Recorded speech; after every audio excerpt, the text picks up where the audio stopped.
Yo, what up, Street Talks? Here, Kim. Alright, the thought.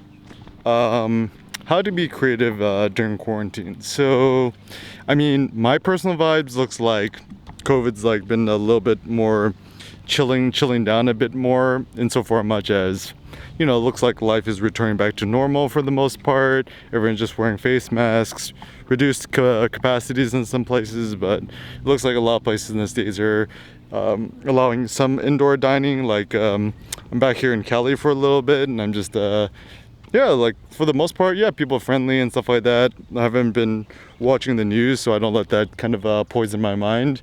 But, anyways, for the most part, it's, quarantine, it's kind of more of a metaphorical notion now because, quarantine, I think it's like, what, 40 days?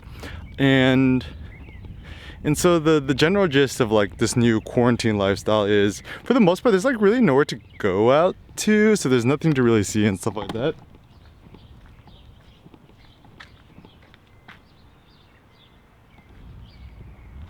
And so for me, what I'm always interested in, like for me, the most important thing about like being human is to create. To be creative means having a propensity to make stuff. So for me, creativity is not like some sort of like you're either a creative genius or not. It's just more of for you to use your mental power, your creative powers, whatever, to create anything that you consider meaningful. So it could be words, thoughts, photos, videos, and stuff like that. And I very much prefer the notion to expand options and increase your optionality rather than to limit your options or your optionality. And there's a lot of people when it comes to, being creative and stuff like that, they'd be like, oh, this form of creativity is legitimate and this form of creativity isn't. But I'm like, yo, why are you trying to superimpose your own personal views on creativity on others and the masses? I think far more interesting and important when you could actually harness your creativity in a meaningful way in which you could,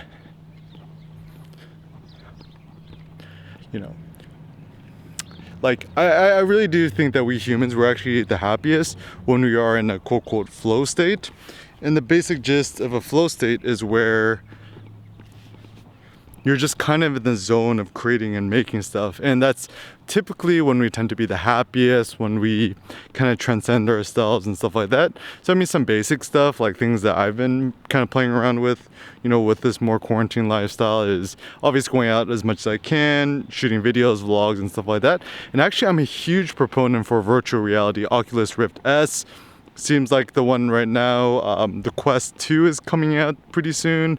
Also looks like a pretty good option. But I mean, if your budget allows, I do recommend getting like, either buying or building, an affordable gaming computer. You could probably build one for like $1,000, I think, which is, like certainly a good chunk of money, but, better than spending on a Lambo or other stuff. But I really do think that being able to, let's say you're kind of more on the extreme end and you're just kind of like staying at home all day, using virtual reality does help you transcend physical spaces. So you can either travel in VR, you can see new things in VR, but I'm a huge fan of the Tilt Brush by Google, Medium by Adobe, as well as Gravity Sketch. And so if you could create things, and then it does seem like the best place to share your creations is still your own website blog. So bluehost.com and still wordpress.org. And any money or resources that you invest towards things or tools or workflows and stuff like that, which helps promote you to create more and to become more, it seems like a good idea. Other notions, just using your iPad or an iPhone to use ZenBrush 2, Procreate app, you can just create abstract illustrations and stuff like that. And I think just creating things in the spirit of fun is actually the most important thing. Like, I've been spending a lot of time with my niece, Amelia, who's now 5. Well, it's crazy. I love to play with her. And now my new, godchild, Benji. He's like 2 years old. And so to see that kids, they like to play, they like to experiment. And for my theory about kids who like to play, as they're play, they're actually learning, because it's not really play for play's sake. I think for kids, it's more like when you're playing, you're learning how to socialize yourself, how to interact with tools and things and your environment.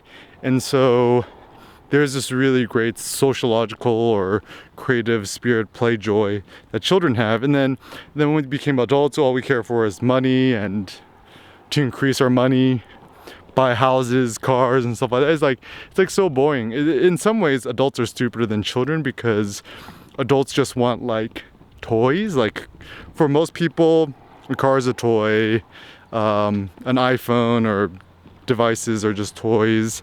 And kids actually don't really care for toys too much. Like adults just buy it for them, but a kid, you just give them a cardboard box and they could use it to imagine, to create and stuff like that. And it does seem far more interesting and meaningful where we could use our human metabolism, our creative force and energy to give birth to and to introduce into the world things that we personally love. Also, you can start your own YouTube, blog, vlog, whatever you want to do it. All modes of creative expression are good.